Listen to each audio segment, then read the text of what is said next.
ಪ್ರೀತಿಯ ವಿದ್ಯಾರ್ಥಿಗಳೇ, ಎಲ್ಲರಿಗೂ ಜ್ಞಾನ ಬೆಳಗು ಯೂಟ್ಯೂಬ್ ತರಗತಿಗೆ ಸ್ವಾಗತ. ನಾವು ಹಿಂದಿನ ತರಗತಿಯಲ್ಲಿ ಪಾಠ 8 ಎಮ್ಮ ಮನೆಯಂಗಳದಿ ಇದನ್ನು ಈಗಾಗಲೇ ಭಾಗ 1 ಅಭ್ಯಾಸ ಮಾಡಿದ್ದೀವಿ. ರಚನಾಕಾರರು ಶ್ರೀನಿಧಿ DS ಅವರು.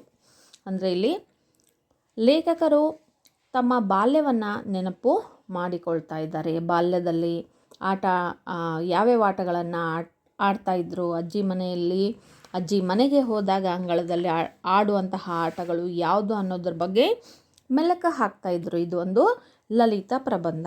ಹಾಗಿದ್ರೆ ಆ ಪಾಠದ ಮುಂದುವರೆದ ಭಾಗವನ್ನು ನಾವು ಇವತ್ತಿನ ತರಗತಿಯಲ್ಲಿ ಅಭ್ಯಾಸ ಮಾಡೋಣ. ಮಳೆಗಾಲದ ಮೋಡಗಳು ದಟ್ಟೈಸಿಕೊಳ್ಳುವ ಮೊದಲು, ದಟ್ಟೈಸು ಅಂದರೆ ಒಟ್ಟುಗೂಡೋದು ಅಂತ, ಎಲ್ಲವನ್ನೂ ಕಳಚಿಕೊಂಡು ಆಗಸಕ್ಕೆ ನೇರ ಮುಖ ಮಾಡಿಕೊಳ್ಳಬೇಕಾದದ್ದು ಅಂಗಳದ ಕರ್ತವ್ಯ.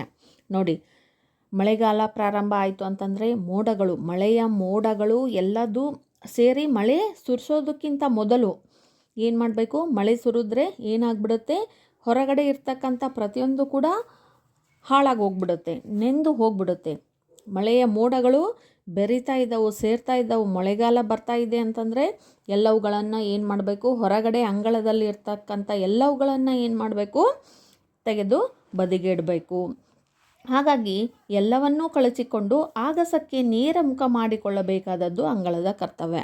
ಅಂಗಳ ಇರಬೇಕು? ಮಳೆಗಾಲ ಬರೋದಕ್ಕೆ ಪ್ರಾರಂಭ ಆಯಿತು ಅಂದರೆ ಅಂಗಳದಲ್ಲಿರ್ತಕ್ಕಂಥ ಎಲ್ಲ ವಸ್ತುಗಳು ಎಲ್ಲಿ ಮನೆ ಒಳಗಡೆ ಹೋಗ್ತಾವು, ಅಟ್ಟ ಸೇರ್ತಾವು. ಯಾಕೆಂದರೆ ಮಳೆಗೆ ಎಲ್ಲವೂ ಹಾಳಾಗಿ ಹೋಗ್ಬಿಡುತ್ತೆ. ಅಂಗಳ ಹೇಗಿರಬೇಕು? ಖಾಲಿಯಾಗಿರಬೇಕು. ಖಾಲಿಯಾಗಿದ್ಕೊಂಡು ಆಗಸಕ್ಕೆ, ಆಕಾಶಕ್ಕೆ ಮುಖ ಮಾಡಿ ಇರಬೇಕು. ಮಲೆನಾಡು ಪ್ರದೇಶದಲ್ಲಿ ಆದರೆ ಅಡಿಕೆ ಸೋಗೆಗಳು, ಸೋಗೆ ಅಂದರೆ ಗರಿ, ಅಡಿಕೆ ಗರಿ. ಕರಾವಳಿಯಲ್ಲಿ ಆದರೆ ತೆಂಗಿನ ಮಡಲು ಅಂತಂದರೆ ಗರಿ. ನೋಡಿ, ಮಲೆನಾಡಿನಲ್ಲಿ ಅಡಿಕೆ ಗರಿಗಳು ಮತ್ತು ಕರಾವಳಿಯಲ್ಲಿ ತೆಂಗಿನ ಗರಿಗಳು ಮತ್ತು ಕೊಟ್ಟಿಗೆ ಅಟ್ಟ ಸೇರಿದರೆ, ಮಳೆಗಾಲ ಬಂತು ಅಂತಂದರೆ ನೀರಿಗೆ ನೆಂದು ಎಲ್ಲ ಹಾಳಾಗಿ ಹೋಗ್ಬಿಡ್ತಾವಲ್ಲ, ಅದಕ್ಕೋಸ್ಕರ ಅವು ಕೊಟ್ಟಿಗೆಯನ್ನು ಸೇರ್ತಾವು, ಇಲ್ಲ ಅಟ್ಟವನ್ನು, ಅಂದರೆ ಮಳೆ ನೀರು ಬೀಳದೇ ಇರುವಂಥ ಪ್ರದೇಶಕ್ಕೆ ಅವು ಸೇರ್ತಾವು. ಕಂಬಗಳು ಮಾತ್ರ ಮಳೆ ಹೊಡೆತಕ್ಕೆ ಸಿದ್ಧವಾಗಿ ನಿಲ್ಲುತ್ತವೆ. ಕೇವಲ ಕಂಬಗಳು ಮಾತ್ರ, ಗರಿಗಳು ಎಲ್ಲವೂ ಒಳಗಡೆ ನೀರು ಬೀಳದೇ ಇರುವಂಥ ಪ್ರದೇಶಕ್ಕೆ ಸೇರ್ತವು. ಕಂಬಗಳು ಮಾತ್ರ ಹಾಗೆ ಇರ್ತವೆ, ಮಳೆಯ ಹೊಡೆತಕ್ಕೆ ಸಿದ್ಧವಾಗಿ ನಿಲ್ತವು. ಎಲ್ಲವನ್ನ ಒಳಗಡೆ ಇಡೋದಕ್ಕೆ ಆಗೋದಿಲ್ಲ. ಯಾವುವು ಹಾಳಾಗ್ತಾವೋ ಅವುಗಳನ್ನು ಮಾತ್ರ ಒಳಗಡೆ ಇರೋದಕ್ಕೆ ಸಾಧ್ಯ. ಇಲ್ಲಿ ಕಂಬಗಳಿಗೆ ಏನು ತೊಂದರೆ ಆಗೋದಿಲ್ಲ, ಕಂಬಗಳನ್ನು ಹೊರಗಡೆನೇ ಇಡಲಾಗುತ್ತೆ. ಅಡಿಕೆ ಮರವನ್ನು ಸೀಳಿ ಮಾಡಿದ ಟೆಂಪ್ರರಿ ಕಾಲು ಹಾದಿ ದಣಪೆಯಿಂದ ಮನೆಯವರೆಗೆ, ಹೊರಲೋಕದಿಂದ ಒಳನಾಕಕ್ಕೆ ಮಳೆಯ ನೀರು ಹೆಂಚಿಂದ ಬಿದ್ದು ನೆಲ ಹಾಳಾಗಬಾರದೆಂದು ಕೆಳಗೆ ಮುಚ್ಚಿಕೊಂಡಿರುವ ಸೊಪ್ಪು. ಹಾಗೆ ಅಡಿಕೆ ಮರನ ಸೀಳಿ ತಾತ್ಕಾಲಿಕವಾಗಿ ಕಾಲು ದಾರಿಯನ್ನು ಮಾಡಲಾಗಿರುತ್ತೆ. ದಾರಿ ಉಂಟಾ? ಅಲ್ಲಿ ಅಡಿಕೆ ಮರವನ್ನು ಸೀಳಿ ಅಲ್ಲಿ ದಾರಿಯ ರೀತಿಯಲ್ಲಿ ಮಾಡಲಾಗಿರುತ್ತೆ.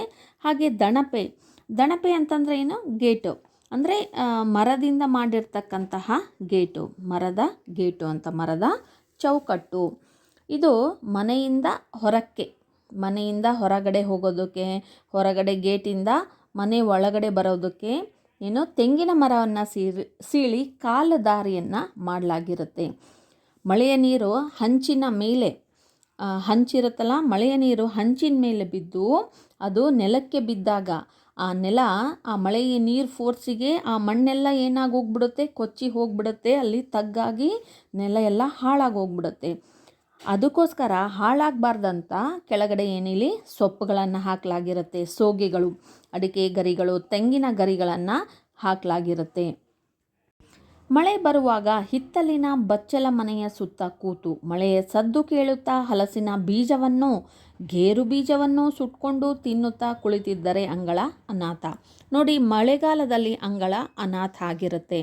ಹಾಗೆ ಬೇಸಿಗೆಗಾಲದಲ್ಲಿ ಮನೆ ಅನಾಥ ಆಗಿರುತ್ತೆ. ಯಾಕಂದರೆ ಬೇಸಿಗೆಗಾಲದಲ್ಲಿ ಎಲ್ಲರೂ ಅಂಗಳದಲ್ಲಿನೇ, ಕೆಲಸಗಳು ಜಾಸ್ತಿ ಇರುತ್ತೆ, ಅಂಗಳದಲ್ಲಿನೇ ಇರ್ತಾರೆ. ಆದರೆ ಮಳೆಗಾಲದಲ್ಲಿ ಮಳೆಯ ನೀರು ಬೀಳೋದ್ರಿಂದ ಏನಾಗುತ್ತೆ? ಎಲ್ಲ ಹಸಿ ಇರೋದ್ರಿಂದ ಅಲ್ಲಿ ಅಂಗಳದಲ್ಲಿ ಇರೋದಕ್ಕಾಗೋದಿಲ್ಲ, ಎಲ್ಲರೂ ಮನೆಯಲ್ಲಿ ಇರ್ತಾರೆ. ಹಿತ್ತಲು ಮನೆಯಲ್ಲಿ ಕೂತ್ಕೊಂಡು ಹಲಸಿನ ಹಣ್ಣಿನ ಬೀಜನೋ ಅಥವಾ ಗೇರು ಬೀಜನೋ ಸುಟ್ಕೊಂಡು ಮನೆಯ ಒಳಗಡೆನೇ ಕೂತ್ಕೊಂಡಿರ್ತಾರೆ. ಆ ಮಳೆಗಾಲದಲ್ಲಿ ಅಂಗಳ ಏನಾಗಿರುತ್ತೆ, ಅನಾಥ ಆಗಿರುತ್ತೆ, ಅಲ್ಲಿ ಯಾರೂ ಇರೋದಿಲ್ಲ. ಮುಂದುವರೆದು ಲೇಖಕರು ಹೇಳ್ತಾ ಇದ್ದಾರೆ ನೋಡಿ, ಮಳೆಗಾಲದಲ್ಲಿ ಆಶ್ಚರ್ಯಕರ ಸಂಗತಿಗಳು ಕೂಡ ನಡೆಯುತ್ತೆ, ಅಚ್ಚರಿಗಳು ಕೂಡ ಅಂಗಳದಲ್ಲಿ ನಡೆಯುತ್ತೆ ಅಂತ. ಮಳೆಗಾಲದಲ್ಲಿ ಅಂಗಳದಲ್ಲಿ ಅಚ್ಚರಿಗಳು ಮೂಡುತ್ತವೆ. ಕಳೆದ ಮಳೆಗಾಲದಲ್ಲಿ ಹೂವಾಗಿ ಮರೆತು ಹೋಗಿದ್ದ ನಾಗದಾಳಿ ಗಿಡ ನೋಡಿಲಿ, ಕೆಲವೊಂದು ಗಿಡಗಳು ಏನಾಗುತ್ತೆ, ಕೆಲವೊಂದು ಸೀಸನ್ನಲ್ಲಿ ಮಾತ್ರ ಬೆಳೆಯುತ್ತೆ, ಆಗ ಮಾತ್ರ ಹೂವನ್ನು ಬಿಡುತ್ತೆ. ಉಳಿದ ದಿನಗಳಲ್ಲಿ ಅವು ಏನಾಗಿ ಹೋಗ್ಬಿಡುತ್ತೆ, ಬೇರುಗಳು ಅಷ್ಟೇ ಇರುತ್ತೆ, ಒಣಗಿ ಹೋಗ್ಬಿಟ್ಟಿರುತ್ತೆ, ಇಲ್ಲಾಂದರೆ ಭೂಮಿಯ ಒಳಗಡೆ ಗಡ್ಡೆಗಳು ಬೀಜಗಳು ಅಷ್ಟೇ ಉಳ್ಕೊಂಡಿರುತ್ತೆ. ಮತ್ತು ಮಳೆಯ ನೀರು ಬಿದ್ದಾಗ ಅವು ಮತ್ತೆ ಏನಾಗುತ್ತೆ, ಚಿಗಿತಾ ಹೋಗ್ತಾವೆ. ಅದೇ ಜಾತಿಗೆ ಸೇರಿದ್ದು ಯಾವುದು, ನಾಗದಾಳಿ ಗಿಡ.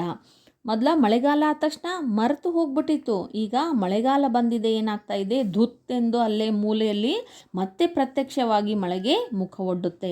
ಮಳೆ ನೀರು ಬಿದ್ದ ತಕ್ಷಣವೇ ಮತ್ತೆ ಚಿಗಿಯೋದಕ್ಕೆ ಪ್ರಾರಂಭವಾಗುತ್ತೆ.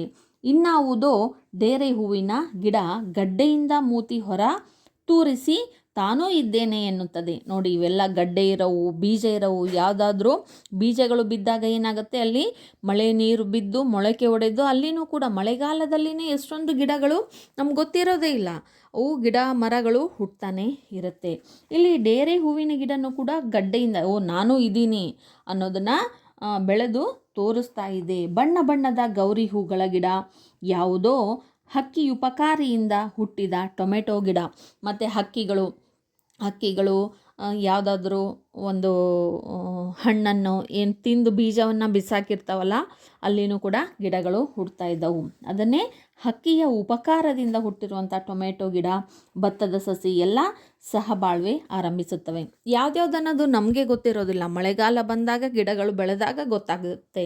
ಎಲ್ಲವೂ ಸೇರಿ ಕೂಡಿ ಬೆಳೀತಾ ಇದ್ದವು, ಅದನ್ನೇ ಸಹಬಾಳ್ವೆ ಆರಂಭಿಸುತ್ತವೆ ಅಂತ ಹೇಳ್ತಾ ಇದ್ದಾರೆ. ಅಂಗಳದಂಚಿನ ದಾಸವಾಳ ಗಾಳಿಗೆ ಇತ್ತಲೆ ಬಗ್ಗಿ ನಾನೂ ಇದ್ದೇನೆ ಎನ್ನುತ್ತದೆ. ನೋಡಿಲಿ, ದಾಸವಾಳ ಗಿಡ ಎಲ್ಲ ಸೀಸನಲ್ಲೂ ಕೂಡ ಹೂವನ್ನು ಬಿಡುತ್ತೆ. ಆದರೆ ಮಳೆಯ ಹೊಡೆತಕ್ಕೆ ಏನಾಗ್ಬಿಡುತ್ತೆ, ಅದು ರೆಂಬೆ ಕೊಂಬೆಗಳು ಎಲ್ಲ ಬಾಗ್ಬಿಟ್ಟಿರುತ್ತೆ.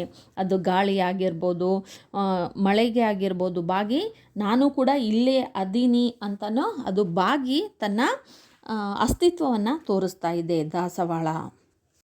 ಕರಾವಳಿಯ ಮಳೆಗಾಲದಲ್ಲಿ ಮನೆ ಬಾಗಿಲಿಗೆ ಬರುವ ಆಟಿ ಕಳಂಜವೆಂಬ ಜನಪದ ನೃತ್ಯದ ಸೊಗಸು, ಮಳೆಯ ಸದ್ದನ್ನು ಮೀರಿಸುವ ನೇಜಿ ನೆಡುವ ಹೆಂಗಸರ ಚಹಾದ ಜೊತೆಗಿನ ಕಿಲಕಿಲವೂ ನಡೆಯುವುದು ಅಂಗಳದಲ್ಲೇ.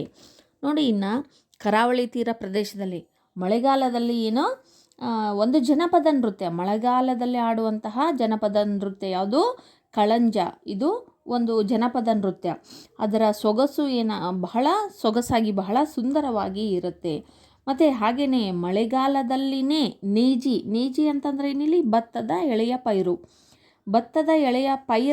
ಭತ್ತದ ಪೈರನ್ನು ನೆಡುವಂತಹ ಹೆಂಗಸರು ಚಹಾ ಕುಡಿತಾ ಅವರು ಹರಟೆ ಹೊಡೆಯೋದು, ಮನರಂಜನೆ ಮಾಡೋದು, ತಮಾಷೆ ಮಾಡೋದು, ಅವರ ಕಿಲಕಿಲ ನಗು ಆ ಮಳೆಯ ಸದ್ದಿಗಿಂತಲೂ ಏನಾಗಿರುತ್ತೆ, ಹೆಚ್ಚಾಗಿಯೇ ಇರುತ್ತೆ. ಅದು ಅಂಗಳದಲ್ಲಿನೇ. ಪತ್ರೋಡೆಗಳಾಗಿ ನಮ್ಮ ಜೀವ್ಹ ಚಾಪಲ್ಯ, ಜೀವ್ಹ ಅಂದರೆ ನಾಲಿಗೆ, ಚಾಪಲ್ಯ ಅಂದರೆ ಆಸೆ ಅಂತ. ನಾಲಿಗೆಗೆ ಮಳೆಗಾಲದಲ್ಲಿ ಇತ್ತಂದರೆ ಏನಾದರೂ ಕರ್ದಿರೋದನ್ನು ತಿನ್ನಬೇಕಂತ ಆಸೆ ಆಗ್ತಾ ಇರುತ್ತೆ. ಹೊರಗಡೆ ಮಳೆ ಬರ್ತಾ ಇರುತ್ತೆ, ಬಿಸಿ ಬಿಸಿ ಇದು ಕರ್ದಿರೋದನ್ನು ತಿನ್ಬೇಕು ಅನ್ನಿಸ್ತಾ ಇರುತ್ತೆ. ಜೀವ್ಹ ಚಾಪಲ್ಯವನ್ನು ತೀರಿಸುವ ಕೆಸುವಿನೆಲೆಗಳ ಜನನವು ಇಲ್ಲಿಯೇ. ನೋಡಿ, ಪತ್ರೋಡೆ ಅಂತಂದರೆ ಇದು ಒಂದು ತಿಂಡಿ. ಇದನ್ನು ಕೆಸುವಿನ ಎಲೆ, ಮಸಾಲೆ, ಹುಣಸೆ ಹಣ್ಣು ಎಲ್ಲದನ್ನು ಹೂರ್ಣ ಮಾಡಿರುವಂತಹ ಒಂದು ತಿಂಡಿ. ಇದನ್ನು ಮಳೆಗಾಲದಲ್ಲಿ ಇದು ಬಹಳ ಚೆನ್ನಾಗಿರುತ್ತೆ. ಅಂದರೆ ಇಲ್ಲಿ ಮಳೆ ಬರ್ತಾ ಇರುತ್ತಲ್ಲ, ಆ ಸಂದರ್ಭದಲ್ಲಿ ಆ ಮಳೆಗೆ ಇದು ಬಹಳ ರುಚಿಕರವಾಗಿ ಇರುತ್ತೆ. ಈ ಪತ್ರೋಡೆಗಾಗಿ ಮಾಡುವಂತಹ ಈ ಕೆಸುವಿನ ಎಲೆಗಳೂ ಕೂಡ ಯಾವಾಗ ಹುಟ್ತಾ ಇದ್ದವು, ಮಳೆಗಾಲದಲ್ಲಿನೇ ಜನಿಸ್ತಾ ಇದ್ದವು, ಜನ್ಮ ತಾಳ್ತಾ ಇದ್ದವು. ಅಷ್ಟೇ ಅಲ್ಲದೆ ಬಣ್ಣ ಬಣ್ಣದ ಅಣಬೆಗಳು, ನಾಯಿ ಕೊಡೆ ಅಂತ ಹೇಳ್ತೀವಿ, ಬಣ್ಣ ಬಣ್ಣದ ಅಣಬೆಗಳು ಸಹ ಹುಟ್ಟೋದು ಯಾವಾಗ, ಮಳೆಗಾಲದಲ್ಲಿನೇ. ಮತ್ತು ಅಷ್ಟೇ ಅಲ್ಲದೆ ದಾರಿ ತಪ್ಪಿ ಬರುವ ದೊಡ್ಡ ದೊಡ್ಡ ಕಪ್ಪೆಗಳು ಅಂಗಳವನ್ನು ಅಲಂಕರಿಸಿರುತ್ತವೆ. ಮಳೆಗಾಲದಲ್ಲಿನೇ ಕಪ್ಪೆಗಳು ಹೊರಗಡೆ ಉಭಯವಾಸಿಯವು, ನೀರಲ್ಲೂ ಇರ್ತವು, ಹಾಗೆ ಭೂಮಿ ಮೇಲೇನೂ ಕೂಡ ಇರ್ತವೆ. ಮಳೆಗಾಲದಲ್ಲಿ ಅವು ಹೊರಗಡೆ ಬರ್ತಾವು. ದೊಡ್ಡ ದೊಡ್ಡ ಕಪ್ಪೆಗಳು, ಸಣ್ಣ ಕಪ್ಪೆಗಳು ಎಲ್ಲ ಅಂಗಳವನ್ನೆಲ್ಲ ಅಲಂಕರಿಸುತ್ತೆ. ಇನ್ನು ಮುತ್ತೈದೆಯ ಹಣೆಗೆ ತಿಲಕ ಇಟ್ಟಂತೆ ಅಂಗಳಕ್ಕೆ ತುಳಸಿ ಕಟ್ಟೆ ಮಧ್ಯದಲ್ಲಿ ಒಂದು ತುಳಸಿ ಕಟ್ಟೆಯನ್ನು ಮಾಡಲಾಗಿರುತ್ತೆ. ಅಲ್ಲಿ ತುಳಸಿಯನ್ನು ನೆಡಲಾಗಿರುತ್ತೆ. ದಿನಾಲು ತುಳಸಿಗೆ ಪೂಜೆ ಮಾಡಲಾಗಿರುತ್ತೆ. ದೀಪ ಹಚ್ಚಿ ಪೂಜೆ ಮಾಡಲಾಗ್ತಾ ಇರುತ್ತೆ. ಅದು ಹೇಗೆ ಅಂತಂದರೆ ಅಲ್ಲಿ ಒಂದು ಮಧ್ಯದಲ್ಲಿ ತುಳಸಿ ಗಿಡ ತಿಲಕ ಇಟ್ಟಂತೆ ಕಾಣ್ತಾ ಇರುತ್ತೆ. ರಾತ್ರಿ ಕಟ್ಟೆಯಲ್ಲಿ ಮಿನುಗುವ ಪುಟ್ಟ ದೀಪವು ಅಂಗಳ ನಕ್ಷತ್ರ. ಅಲ್ಲಿ ಸಾಯಂಕಾಲ ಬೆಳಗ್ಗೆ ಪೂಜೆ ಮಾಡಿ ದೀಪ ಹಚ್ಚಲಾಗುತ್ತೆ. ರಾತ್ರಿಯ ಸಮಯದಲ್ಲಿ ಆ ದೀಪ ಅಂಗಳದಲ್ಲಿ ಮಿನುಗುವಂಥ, ಆಕಾಶದಲ್ಲಿ ನಕ್ಷತ್ರಗಳು ಹೆಂಗೆ ಮಿನುಗುತ್ತೆ ಹಾಗೆ ಅಂಗಳದಲ್ಲಿ ಆ ದೀಪ ಮಿನುಗ್ತಾ ಇರುತ್ತೆ. ಆದರೆ ಮಳೆಗಾಲದಲ್ಲಿ ತುಳಸಿಯ ದೀಪಕ್ಕೆ ಹೊಸ್ತಿಲೆ ಆಸರೆ. ಆದರೆ ಮಳೆಗಾಲದಲ್ಲಿ ಅಲ್ಲಿ ದೀಪ ಇಡೋದಕ್ಕೆ ಆಗಲ್ಲ, ನೀರು ಬಿದ್ದು ಆ ದೀಪ ಇರೋದಿಲ್ಲ. ಹಾಗಾಗಿ ಆ ದೀಪವನ್ನು ಎಲ್ಲಿ ಒಳಗಡೆ ಹೊಸ್ತಿಲ ಮೇಲೆ, ನೀರು ಬೀಳದೇ ಇರುವಂತಹ ಪ್ರದೇಶದಲ್ಲಿ ಹೊಸ್ತಿಲ ಮೇಲೆ ಇಡಲಾಗುತ್ತೆ. ಮಳೆ ಕಳೆದ ಮೇಲೆ, ಮತ್ತೆ ಮಳೆಗಾಲ ಮುಗಿದ ಮೇಲೆ ಮತ್ತು ಏನೇನು ಹಬ್ಬಗಳು ಬರ್ತಾವಲ್ಲ, ಬರುವ ಹಬ್ಬಗಳ ಜೊತೆ ಮತ್ತೆ ಹಣತೆಗೆ ತುಳಸಿ ಕಟ್ಟೆಯ ಸಖ್ಯ. ಮಳೆಗಾಲ ಮುಗಿದ ತಕ್ಷಣವೇ ಆ ಹಣತೆ ಮತ್ತೆ ಬಂದು ಎಲ್ಲಿ ಸೇರುತ್ತೆ? ತುಳಸಿ ಕಟ್ಟೆಯನ್ನು ಸೇರುತ್ತೆ. ಅದಕ್ಕಿಂತ ಮುಂಚೆ ಮಳೆಗಾಲದಲ್ಲಿ ಎಲ್ಲಿ ಸೇರಿರುತ್ತೆ? ಅದು ಹೊಸ್ತಿಲ ಮೇಲೆ ಆ ದೀಪ ಇರುತ್ತೆ. ಮರಳಿ ದೊರಕುತ್ತೆ. ದೀಪಾವಳಿ, ತುಳಸಿ ಪೂಜೆ, ಉತ್ಥಾನ ದ್ವಾದಶಿಯ ತುಳಸಿ ಮದುವೆಗೆ ಅಂಗಳದ್ದೇ ಪಾರುಪತ್ಯ. ನೋಡಿ ಇಲ್ಲಿ ಅಂಗಳದ್ದು ಪಾರುಪತ್ಯ. ಅಂಗಳ ಯಾವಾಗ ವಿಜೃಂಭಿಸ್ತಾ ಇರುತ್ತೆ ಅಂತಂದರೆ, ಅಲಂಕಾರಗೊಳ್ಳುತ್ತೆ ಅಂದರೆ ದೀಪಾವಳಿಯ ದಿನ ತುಳಸಿ ಪೂಜೆ. ಆ ತುಳಸಿ ಪೂಜೆಯನ್ನು ಮಾಡಿ ಅಲಂಕಾರ ಮಾಡಲಾಗಿರುತ್ತೆ. ಹೌದಾ? ತೋರಣಗಳಿಂದ, ಹೂಗಳಿಂದ. ಮತ್ತು ದ್ವಾದಶಿಯ ತುಳಸಿ ಮದುವೆಯ ದಿನದಂದು ಏನು ಮಾಡಲಾಗಿರುತ್ತೆ? ಅಂಗಳದಲ್ಲಿ ಮದುಮಗಳಿಗೆ ಯಾವ ರೀತಿಯಾದಂಥ ಅಲಂಕಾರ ಮಾಡಲಾಗಿರುತ್ತೋ ಅದೇ ರೀತಿಯಾದಂಥ ಅಲಂಕಾರವನ್ನು ತುಳಸಿಯ ಮದುವೆಯ ದಿನ ಮಾಡಲಾಗಿರುತ್ತೆ. ಮಲೆನಾಡಿನಲ್ಲಿ ಬಹಳ ಮದುವೆಗಳ ಮಂಟಪಗಳಿಗೆ ಅಂಗಳವೇ ಆಶ್ರಯದಾತ. ನೋಡಿ, ಮಲೆನಾಡಿನಲ್ಲಿ ಮದುವೆಗಳು ಎಲ್ಲ ಛತ್ರದಲ್ಲಿ ಅಲ್ಲ, ಅಂಗಳದಲ್ಲಿ, ಮನೆಯ ಮುಂದೆ ಅಂಗಳ ಇರುತ್ತಲ್ಲ ಅಲ್ಲಿನೇ ನಡೆಯುತ್ತವೆ. ಸಾಮಾನ್ಯವಾಗಿ ಮದುವೆಗಳನ್ನು ಫಂಕ್ಷನ್ ಹಾಲ್ಗಳಲ್ಲೋ ಛತ್ರಗಳಲ್ಲೋ ಮಾಡ್ತಾರೆ. ಆದರೆ ಮಲೆನಾಡಿನಲ್ಲಿ ಹೆಚ್ಚಾಗಿ ಮದುವೆಗಳು ಅಂಗಳದಲ್ಲಿನೇ ನಡೀತಾವಂತೆ. ಮದುವೆಯ ಸಮಸ್ತ ತಯಾರಿಗಳಿಗೆ ಅಂಗಳವೇ ಗತಿ. ಪಕ್ಕದ ಮನೆಯ ಅಂಗಳದಲ್ಲಿ ಬಾಳೆ ಎಲೆಗಳನ್ನು ಕ್ಲೀನು ಮಾಡಿ ತರಕಾರಿ ಕೊಚ್ಚಿದರೆ, ಮತ್ತೊಂದು ಮನೆಯ ಅಂಗಳದಲ್ಲಿ ಊಟ ತಯಾರಿ, ಇನ್ನಾರದೋ ಹಿತ್ತಲದಲ್ಲಿ ಅಡುಗೆ. ಗೃಹ ಪ್ರವೇಶವೆಂಬ ಗಂಡಿನ ಮನೆಯ ಸಂಭ್ರಮಕ್ಕೆ ಮತ್ತೆ ಅಂಗಳವೇ ಸಾಕ್ಷಿ. ನೋಡಿ, ಮದುವೆಗಳು ಎಲ್ಲ, ಮದುವೆ ಸಂಭ್ರಮ ಎಲ್ಲ ನಡೆಯೋದು ಅಂಗಳದಲ್ಲಿನೇ. ನೋಡಿ, ಇಲ್ಲಿ ಎಲ್ಲ ತಯಾರಿಗಳು ಅಂಗಳದಲ್ಲಿನೇ ಆಗ್ತಾವು. ಒಂದೊಂದು ಕೆಲಸ ಪಕ್ಕದ ಮನೆಯಲ್ಲಿ, ಪಕ್ಕದ ಮನೆಯ ಅಂಗಳದಲ್ಲಿ ಒಂದು ಕೆಲಸ, ಅಡುಗೆ ಮಾಡೋದು ಕೆಲಸ ಇಲ್ಲಿ ಒಂದು ಮನೆಯಲ್ಲಿ, ಪಕ್ಕದ ಮನೆಯಲ್ಲಿ ನಡೆದ್ರೆ, ಇನ್ನೊಂದು ಈ ಎಲೆ ಕ್ಲೀನ್ ಮಾಡೋಂತಹ ಕೆಲಸ ಇನ್ನೊಂದು ಕಡೆ ನಡೀತಾ ಇರುತ್ತೆ. ಹಿತ್ತಲದಲ್ಲಿ ಮತ್ತೊಂದು ಅಡುಗೆ ಮಾಡ್ತಕ್ಕಂಥದ್ದು. ಹೀಗೆ ತಮ್ಮ ಮನೆಯ ಅಂಗಳ ಮುಂದೆ ಅಷ್ಟೇ ಅಲ್ಲದೆ ಅಲ್ಲಿ ಪಕ್ಕದ ಮನೆಯ ಅಂಗಳದಲ್ಲಿನೂ ಕೂಡ ಆ ಮದುವೆಯ ತಯಾರಿಗಳು ನಡೀತಾ ಇರುತ್ತೆ. ಗೃಹ ಪ್ರವೇಶವೆಂಬ ಗಂಡಿನ ಮನೆಯ ಸಂಭ್ರಮಕ್ಕೆ ಮತ್ತೆ ಅಂಗಳವೇ ಸಾಕ್ಷಿ. ಅಲ್ಲಿ ಗಂಡು ಹೊಸದಾಗಿ ಮದುವೆ ಆದಾಗ ಮದುಮಕ್ಕಳು ಗೃಹ ಪ್ರವೇಶ ಮಾಡ್ತಾ ಇರ್ತಾರಲ್ಲ, ಆ ಎಲ್ಲ ಕಾರ್ಯಗಳು ಕೂಡ ಎಲ್ಲಿ ನಡೀತಾ ಇದ್ದಾವು? ಅಂಗಳದಲ್ಲಿನೇ ನಡೀತಾ ಇದ್ದಾವೆ. ಅಂಗಳನೇ ಸಾಕ್ಷಿಯಾಗುತ್ತೆ. ಹೆಣ್ಣಿನ ಹೊಸ ಬದುಕು ಪ್ರಾರಂಭವಾಗುವುದೇ ಅಲ್ಲಿ. ಅಂದರೆ ಇಲ್ಲಿ ಆ ಅಂಗಳ ದಾಟಿ ಹೊಸ ಒಂದು ಮನೆಯನ್ನು ಬಿಟ್ಟು ಇನ್ನೊಂದು ಮನೆಗೆ, ಗಂಡನ ಮನೆಗೆ ಬರಬೇಕಾದ್ರೆ ಆ ಮದುಮಗಳು ಅಂಗಳದಿಂದಲೇ ಪ್ರಾರಂಭ ಮಾಡ್ತಾ ಇದ್ದಾಳೆ. ಎಲ್ಲವೂ ಕೂಡ ಎಲ್ಲಿಂದ ಪ್ರಾರಂಭವಾಗುತ್ತೆ? ಅಂಗಳದಿಂದನೇ ಗೃಹ ಪ್ರವೇಶ ಆಗುತ್ತೆ. ಹೊಸ ಊರು, ಹೊಸ ಜಾಗ, ಹೊಸ ಮಂದಿಯ ಮಧ್ಯೆ ಪ್ರಾಯಶಃ ಆ ಅಂಗಳ ಮಾತ್ರವೇ ಹಳೆಯದು. ನೋಡಿ, ಹೊಸ ಊರು, ಆ ಮದುವೆ ಮಾಡ್ಕೊಂಡು ಬಂದಿರತಕ್ಕಂಥ ಹೆಣ್ಮಗಳಿಗೆ ಊರು ಹೊಸದಾಗಿರುತ್ತೆ, ಜಾಗ ಹೊಸದಾಗಿರುತ್ತೆ, ಅಲ್ಲಿ ಮಂದಿಯ ಪರಿಚಯನೂ ಕೂಡ ಇರೋದಿಲ್ಲ. ಆದರೆ ಅಲ್ಲಿ ಅಂಗಳ ಅಂತಕ್ಕಂಥದ್ದು ಏನಾಗಿರುತ್ತೆ? ಹಳೆಯದನ್ಸುತ್ತೆ. ಎದಕ್ಕಂದರೆ ಅಲ್ಲಿ ಎಲ್ಲರ ಮನೆ ಮುಂದೆ ಅಂಗಳ ಇರುತ್ತಲ್ಲ, ಆ ಅಂಗಳ ನೋಡಿದಾಗ ನಮ್ಮನೆ ಮುಂದಲ್ಲೂ ಕೂಡ ಇದೇ ರೀತಿಯಾಗಿರ್ತಕ್ಕಂಥ ಅಂಗಳ ಇತ್ತು ಅನ್ನುವಂಥ ಫೀಲಿಂಗ್ ಬರ್ತೈತೆ. ಅದು ಒಂದು ಮಾತ್ರ ಹಳೆಯದನ್ಸುತ್ತೆ ಆ ಮದುಮಗಳಿಗೆ, ಉಳಿದದ್ದೆಲ್ಲದು ಹೊಸ ಥರನೇ ಕಾಣಿಸುತ್ತೆ. ಮಾರನೇ ದಿನದ ಚಳಿ ಬೆಳಗಲ್ಲಿ ಅಂಗಳದಲ್ಲಿ ರಂಗೋಲಿಯ ಚಿತ್ರಗಳನ್ನು ಬಿಡಿಸುತ್ತಾ ನವ ವಧುವು ತಾನೇ ಚಿತ್ರವಾಗುವ ಸೋಜಿಗವು ನಡೆಯುತ್ತೆ. ಹೊಸದಾಗಿ ಮದುವೆ ಮಾಡಿಕೊಂಡು ಆ ಅಂಗಳವನ್ನು ದಾಟಿ ಮನೆಗೆ ಬಂದಿರತಕ್ಕಂಥ ಮದುಮಗಳು ಮತ್ತೆ ಬೆಳಗಾದ ತಕ್ಷಣನೇ ಏನು ಮಾಡ್ತಾಳೆ, ಅಂಗಳವನ್ನೆಲ್ಲ ಸ್ವಚ್ಛಗೊಳಿಸಿ ನೀರು ಹಾಕಿ ಅಲ್ಲಿ ರಂಗೋಲಿಯನ್ನು ಹಾಕ್ತಾಳೆ.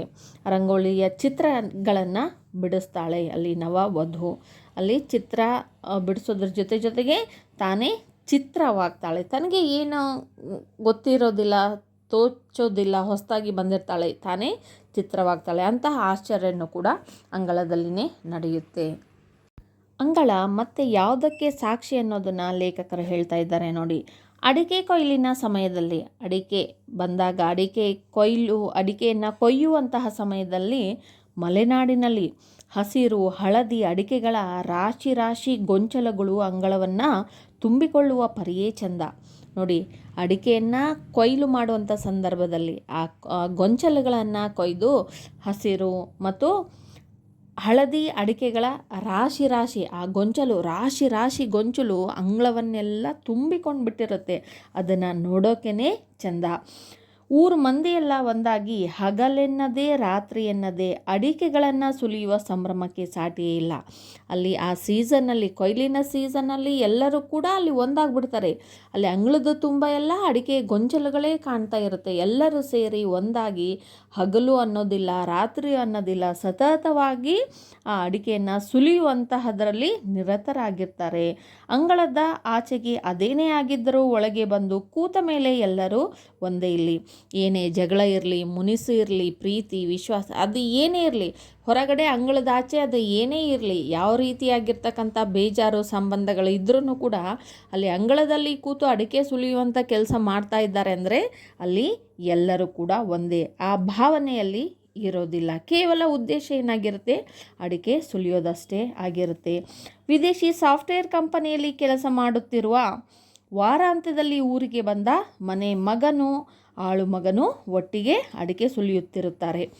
ಅಷ್ಟೇ ಅಲ್ಲದೆ ವಿದೇಶ ಕಂಪ್ನಿಗಳಲ್ಲಿ ಕೆಲಸ ಮಾಡ್ತಕ್ಕಂಥ ಸಾಫ್ಟ್ವೇರ್ ಇಂಜಿನಿಯರ್ಸು ವಾರದ ಕೊನೆಯಲ್ಲಿ ಶನಿವಾರ ಆಯ್ತವಾರ ಏನು ಊರಿಗೆ ಬಂದಿರ್ತಾರಲ್ಲ, ಅವರು ಕೂಡ ಮನೆ ಮಕ್ಕಳು ಕೂಡ, ಹೆಣ್ಮಕ್ಳು ಗಂಡು ಮಕ್ಕಳು, ಮನೆ ಕೆಲಸದಲ್ಲಿ ಇರ್ತಕ್ಕಂತಹ ಆಳುಗಳು ಎಲ್ಲರೂ ಸೇರಿ ಒಟ್ಟಿಗೆ ಆ ಅಡಿಕೆ ಸುಲಿಯುವಂಥ ಕೆಲಸ ಮಾಡ್ತಾ ಇರ್ತಾರೆ. ಅದನ್ನು ಸುಮ್ಮನೆ ಅಲ್ಲ, ಕೈಗಳು ಕೆಲಸ ಮಾಡ್ತಾನೆ ಇರುತ್ತೆ. ಎಲ್ಲ ಜಗತ್ತಿನ ಸುದ್ದಿಗಳನ್ನೆಲ್ಲ ಹೇಳ್ತಾ ಮಾಡ್ತಾ ಇರ್ತಾರೆ ನೋಡಿ. ಜಗದ ಸುದ್ದಿಗಳನ್ನೆಲ್ಲ ಹೇಳುತ್ತಾ ಏನೇನೋ ಹರಟೆ ಹೊಡೆಯುತ್ತಿದ್ದರೂ ಕೈಗಳು ಮಾತ್ರ ಯಾಂತ್ರಿಕವಾಗಿ ರಾಶಿಯಿಂದ ಅಡಿಕೆ ಹೆಕ್ಕಿ ಸುಲಿದು ಡಬ್ಬ ತುಂಬಿಸುವ ಆ ಚಾಕಚಕ್ಯತೆಯನ್ನು ನೋಡಲೆರಡು ಕಣ್ಣುಗಳು ಸಾಲವು. ಮಾತಾಡ್ತಿರ್ತಾರೆ. ಮಾತಾಡೋದು, ತಮಾಷೆ ಮಾಡೋದು, ಎಲ್ಲ ಸುದ್ದಿಗಳನ್ನು ಮಾತಾಡೋದು, ಹರಟೆ ಹೊಡೆಯೋದು, ನಗೋದು, ಇದನ್ನೆಲ್ಲ ಮಾಡ್ತಾ ಇದ್ರೂ ಕೂಡ ಕೆಲಸ ಬಿಟ್ಟು ಮಾಡೋದಿಲ್ಲ. ಕೈಗಳು ಮಷಿನ್ ಥರ ಕೆಲಸ ಮಾಡ್ತಾನೆ ಇರುತ್ತೆ. ಕೈಗಳು ಕೆಲಸ ಮಾಡ್ತಾ ಇರುತ್ತೆ, ಕೆಲಸ ಮಾಡ್ತಾನೆ ಮಾತಾಡ್ತಾ ಇರ್ತಾರೆ. ಅಲ್ಲಿ ಆ ರಾಶಿಯಿಂದ ಅಡಿಕೆಯನ್ನು ಸುಲಿದು ಅದನ್ನು ಹೆಕ್ಕಿ ಸುಲಿದು ಆ ಡಬ್ಬ ತುಂಬಿಸ್ತಕ್ಕಂತಹ ಕೆಲಸ, ಆ ಚಾಣಚಕ್ಯತೆ ಅದು ನೋಡೋದಕ್ಕೆ ಎರಡು ಕಣ್ಣುಗಳು ಸಾಲದು. ಮಷಿನ್ ಹೆಂಗೆ ಕೆಲಸ ಮಾಡ್ತಾ ಇರುತ್ತೆ ನೋಡು, ಅದೇ ರೀತಿಯಾಗಿ ಎಲ್ಲರೂ ಸೇರಿ ಕೆಲಸ ಮಾಡ್ತಿರ್ತಾರೆ ನೋಡಿ. ಈವರೆಗೆ ಲೇಖಕರು ತಮ್ಮ ಬಾಲ್ಯದ ದಿನಗಳನ್ನೆಲ್ಲ ನೆನಪು ಮಾಡಿಕೊಂಡು ಅಂಗಳದಲ್ಲಿ ಏನೆಲ್ಲ ಕೆಲಸ ಕಾರ್ಯಗಳು ನಡೀತಾ ಇದ್ದು, ಮಲೆನಾಡಿನಲ್ಲಿ ಯಾವ ರೀತಿಯಾಗಿ ಯಾವ್ಯಾವ ಸೀಸನಲ್ಲಿ ಏನೇನು ನಡೀತಾ ಇತ್ತು, ಹಾಗೆ ಕರಾವಳಿ ತೀರ ಪ್ರದೇಶದಲ್ಲಿ ಏನೆಲ್ಲ ನಡೀತಾ ಇದ್ದು ಅಂಗಳದಲ್ಲಿ ಅನ್ನೋದನ್ನು ಹೇಳಿದರು. ಆದರೆ ಇದು ಲೇಖಕರ ಬಾಲ್ಯದ ದಿನಗಳು. ಕಾಲ ಉರುಳ್ತಾ ಇದ್ದಂಗೆ ಬದಲಾವಣೆ ಆಗ್ತಾ ಹೋಗುತ್ತೆ. ಅದನ್ನೇನು ಅನ್ನೋದನ್ನು ಕೊನೆಯ ಪ್ಯಾರಾಗ್ರಾಫಲ್ಲಿ ಹೇಳ್ತಾ ಇದ್ದಾರೆ ನೋಡಿ. ಬದಲಾವಣೆ ಎಂಬ ಜಗದ ನಿಯಮ ಅಂಗಳಕ್ಕೂ ಅನ್ವಯಿಸುತ್ತೆ. ಬದಲಾವಣೆ ಪ್ರತಿಯೊಂದಕ್ಕೂ ಕೂಡ ಅನ್ವಯಿಸುತ್ತೆ. ಅದು ಕೇವಲ ಮನುಷ್ಯನ ಆಹಾರ ವೇಷ ಭೂಷಣ ಅಷ್ಟೇ ಅಲ್ಲ, ಅಂಗಳಕ್ಕೂ ಕೂಡ ಅನುಭವಿಸುತ್ತೆ. ಸಗಣಿಯ ಅಂಗಳವನ್ನು ಇಂಟರ್ಲಾಕುಗಳು ನಿಧಾನವಾಗಿ ಬಂಧಿಸ್ತಾ ಇದ್ದವು ನೋಡಿ. ಇಲ್ಲಿ ಸಗಣಿ ಮೊದಲ ಅಂಗಳನ ಏನು ಮಾಡ್ತಾಯಿದ್ರು, ಸಗಣಿಯನ್ನು ಸಾರಿಸ್ತಾ ಇದ್ರು. ಆಕಳ ಸಗಣಿಯನ್ನು ಅಂಗಳದಲ್ಲಿ ಸಾರಿಸ್ತಾ ಇದ್ರು. ಆದರೆ ಈಗೇನಾಗಿದ್ದವು, ಅಂಗಳಗಳು ಇಂಟರ್ಲಾಕ್ ನಿಧಾನವಾಗಿ ಅಂಗಳಕ್ಕೆ ಏನಿದು ಸಿಮೆಂಟ್ಗಳು ಏನಾಗ್ತಾ ಇದ್ದವು, ಅವು ಅಂಗಳವನ್ನು ಬಂಧಿಸ್ತಾ ಇದ್ದವು. ಅಲ್ಲಿ ಮಣ್ಣಿನ ಅಂಗಳವನ್ನು ಕಾಣೋದೇ ಇಲ್ಲ. ಮಣ್ಣ ಪಾಗಾರವನ್ನು ಇಟ್ಟಿಗೆ ಸಿಮೆಂಟುಗಳು ತಿಂದು ಹಾಕಿವೆ. ಪಾಗಾರ ಅಂದರೆ ಗೋಡೆ ಅಥವಾ ಆವರಣ. ನೋಡಿ ಇಲ್ಲಿ ಮಣ್ಣಿನ ಗೋಡೆಗಳನ್ನು, ಈ ಗೋಡೆಗಳು ಮೊದಲ ಮಣ್ಣಿನಿಂದ ಮಾಡಲಾಗ್ತಾ ಇತ್ತು. ಈ ಆವರಣವನ್ನು ಎಲ್ಲದನ್ನು ಕೂಡ ಮಣ್ಣಿನಿಂದ ಮಾಡಲಾಗ್ತಾ ಇತ್ತು, ಮಣ್ಣಿನಿಂದ ಕಟ್ಟಲಾಗ್ತಾ ಇತ್ತು. ಈಗೇನಾಗ್ತಾ ಇದೆ, ಇಟ್ಟಿಗೆ ಸಿಮೆಂಟ್ಗಳು ಬಂದ್ಬಿಟ್ಟಿದ್ದವು. ಹಾಗೆ ಏನಾಗಿದ್ದವು, ಸಗಣಿಯ ಅಂಗಳವನ್ನು ಇಂಟರ್ಲಾಕ್ಗಳು ನಿಧಾನವಾಗಿ ಬಂಧಿಸ್ತಾ ಇದ್ದವು ಅಂತ ಹೇಳ್ತಾ ಇದ್ದಾರೆ. ಸ್ವಚ್ಛಂದ ಬೇರು ಬಿಟ್ಟಿದ್ದ ಹೂ ಗಿಡಗಳಿಗೆ ಶಿಸ್ತು ಕಲಿಸಲು ಇದೀಗ ಕುಂಡಗಳು ಬಂದಿವೆ. ನೋಡಿ, ಆಗ ಗಿಡಗಳನ್ನು ಎಲ್ಲ ನೆಲದ ಮೇಲೆ ನಾಟಿ ಮಾಡ್ತಾ ಇದ್ರು, ನೆಡ್ತಾ ಇದ್ರು.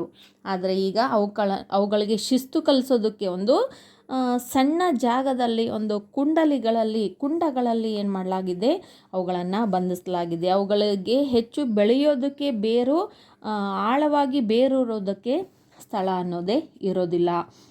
ಅಂಗಳದ ಹುಲಿ ದನ ಆಟವು ಮೊಬೈಲ್ ಫೋನಿಗೆ ವರ್ಗಾವಣೆಯಾಗಿದೆ. ಇನ್ನು ಅಂಗಳದಲ್ಲಿ ಆಟ ಆಡೋದು ಮಕ್ಕಳೆಲ್ಲ ಆಗ ಅಂಗಳದಲ್ಲಿನೇ ಸೇರಿ ಆಟ ಆಡ್ತಾಯಿದ್ರು. ಅದು ಎಲ್ಲ ಬೇರೆ ಬೇರೆ ಆಟಗಳಾಗಿರ್ಬೋದು, ಹುಲಿ ದನ ಆಟ ಆಗಿರ್ಬೋದು, ಬೇರೆ ಬೇರೆ ಆಟಗಳು, ಒಂದೊಂದು ಪ್ರದೇಶದಲ್ಲಿ ಒಂದೊಂದು ಆಟಗಳು ಪ್ರಸಿದ್ಧಿಯನ್ನು ಪಡೆದಿರುತ್ತೆ. ಆ ಎಲ್ಲ ಆಟಗಳು ಕೂಡ ಏನಾಗಿದ್ದವು, ಮಾಯವಾಗಿ ಈಗೇನಾಗಿದೆ, ಬರೀ ಆಟಗಳು ಎಲ್ಲಿ, ಮೊಬೈಲ್ನಲ್ಲಿ ಮಾತ್ರ ಆಟವನ್ನು ಆಡಲಾಗುತ್ತೆ. ಅದು ಮನೆಯಲ್ಲಿ ಯಾವುದೋ ಒಂದು ರೂಮಲ್ಲಿ ಮೂಲೆಯಲ್ಲಿ ಕೂತ್ಕೊಂಡು ಆಟವನ್ನು ಆಡೋದನ್ನು ಮಾತ್ರ ನಾವು ಕಾಣ್ತಾ ಇದ್ದೀವಿ. ಹೀಗೆ ಒಂದು ಮೈದಾನದಲ್ಲಿ, ಅಂಗಳದಲ್ಲಿ ಆಟ ಆಡೋದನ್ನು ನಾವು ಕಾಣೋದೇ ಇಲ್ಲ. ದೀಪಾವಳಿ ಎಂದು ತಿರುಗುವ ನೆಲಚಕ್ರ ಸಿಮೆಂಟ್ ನಂಗಳದಲ್ಲಿ ಹೊಸ ವೇಗ ದಕ್ಕಿದೆ. ನೋಡಿ, ಇಲ್ಲಿ ಚಕ್ರಬಾಣ, ದೀಪಾವಳಿ ದಿನದಂದು ಬಾಣಗಳನ್ನು ಬಿಡ್ತಾರಲ್ಲ, ಪಟಾಕಿಗಳನ್ನು ಬಿಡ್ತಾರಲ್ಲ, ಅಲ್ಲಿ ಚಕ್ರದ ಥರ ತಿರುಗುವಂತಹ ಬಾಣ. ಅಂಗಳದಲ್ಲಿ ಏನಿಲ್ಲ, ಅಂಗಳ ಸಮತಟ್ಟವಾಗಿ ಇರೋದಿಲ್ಲ, ಏರುಪೇರು ಕಲ್ಲಿನಿಂದ ಕೂಡಿರ್ತಾ ಇತ್ತು, ದಿಬ್ಬ ತಗ್ಗು, ಹಾಗಾಗಿ ಸರಿಯಾಗಿ ತಿರುಗ್ತಾ ಇರಲಿಲ್ಲ, ಹೌದಾ. ಆದರೆ ಈಗ ಸಿಮೆಂಟಿನ ಅಂಗಳಗಳು ಬಂದು ಏನಾಗಿದೆ, ಅಲ್ಲಿ ವೇಗವಾಗಿ ತಿರುಗ್ತಾ ಇದ್ದವು.